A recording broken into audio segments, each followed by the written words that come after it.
Halo saudara, dari Arlington, Virginia, saya Helmi Yohanes dan tim VOA kembali hadir dengan serangkaian berita Amerika Serikat dalam segmen Sapa Dunia. Kami awali dengan Presiden Turki Recep Tayyip Erdogan yang bertemu Perdana Menteri Israel Benjamin Netanyahu di New York di sela sidang Majelis Umum PBB. Ini merupakan pertemuan tatap muka pertama mereka yang menurut analis bisa mengawali fase baru hubungan Turki-Israel. Pertemuan Presiden Turki Recep Tayyip Erdogan dengan Perdana Menteri Israel Benjamin Netanyahu di sela sidang Majelis Umum PBB baru-baru ini adalah pertemuan tatap muka pertama mereka. Analis menilai pertemuan ini menandai fase baru pendekatan Israel dengan Turki. Both leaders have been a long time in power. They know they have a pragmatic side. When needed, they know also how to cooperate, how to do U-turns, necessary U-turns in this policy. So overall, it's not going to be a love relationship. They're not going to be best friends or close allies. Dalam sebuah cuitan, pejabat Turki mengatakan pertemuan berlangsung positif dan berfokus pada isu energi. Pipa gas diduga menjadi salah satu isu yang dibahas. Di tengah membaiknya hubungan, analis menilai hubungan Israel dengan Turki masih terkendala oleh minimnya kepercayaan antara kedua pihak. There is no mutual trust between Israel and Turkey because if you build a pipeline, it will stay there at least 50 years. And so what happens if Erdogan or whoever comes later on decide to turn off the tap one day? And this was the major problem. Now I think there are confidence building measures between the two countries. I don't think it will happen soon. Selama ini, isu Palestina memecah hubungan Turki-Israel. Meski sebagian analis menilai, justru dengan terus berhubungan dengan Israel, Turki bisa mendukung perjuangan Palestina. In the times that Turkey and Israel had distant relations, Turkey lost its power to influence what was going on between Palestinians and Israelis. Demikian laporan tim VOA. Beralih ke Kebun Binatang Nasional Amerika di Washington, yang pekan ini menggelar Panda Palooza untuk mengucapkan selamat jalan kepada 2 panda yang dipinjam dari Tiongkok sejak tahun 2000 dan anak mereka. Panda di Kebun Binatang Amerika dipinjamkan Tiongkok dengan kontrak 10 tahunan yang bisa diperpanjang. Dan ini kadang disebut sebagai diplomasi panda Tiongkok. To the American people.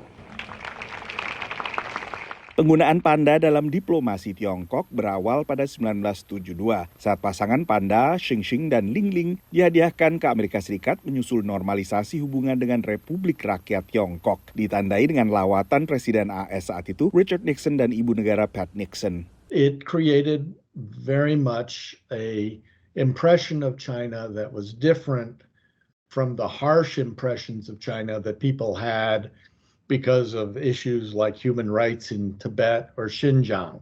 Pada 1984, saat panda raksasa Tiongkok dinyatakan sebagai spesies terancam, pemerintah Tiongkok mulai menyewakan panda dengan biaya hingga $10 juta.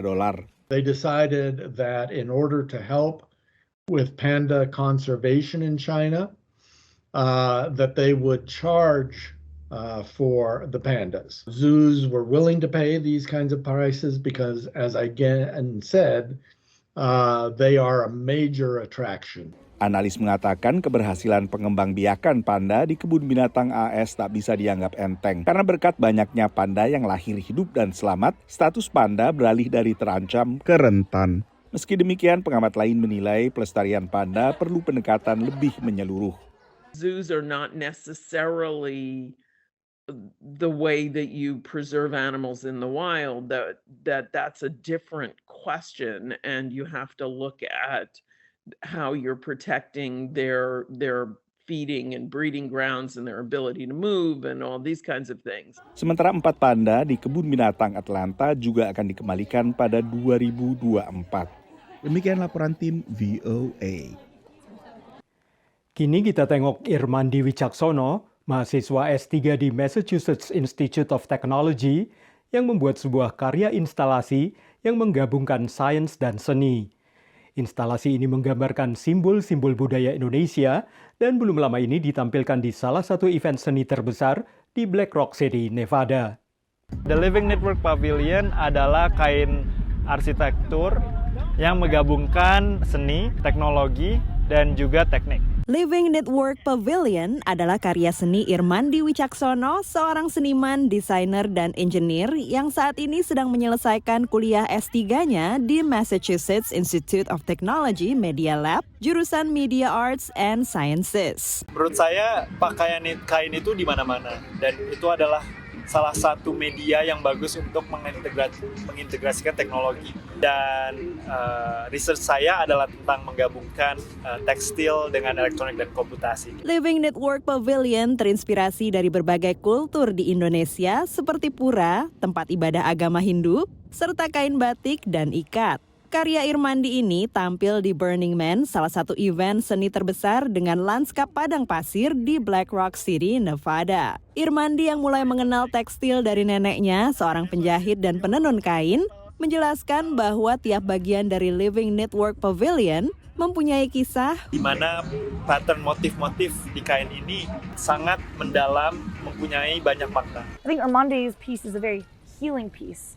The fabrics all tell stories. All 12 panels have these unique symbols and icons. This calligraphy speaking a story through fabric. And as a dancer who dances with fabric and as a scientist who works with sound, Irmandi's piece really resonates as something that it touches my heart. Dengan instalasinya yang memadukan sains dan seni, Irmandi Wicaksono bereksperimen dengan material yang mengeksplorasi teknik fabrikasi digital dan simbol-simbol budaya Indonesia. Dari Black Rock City, Nevada, VOA. Saudara, kami akan kembali dengan Sapa Dunia Senin depan. Terima kasih atas perhatian Anda. Dari Arlington, Virginia, saya Helmi Yohanes dan tim VOA.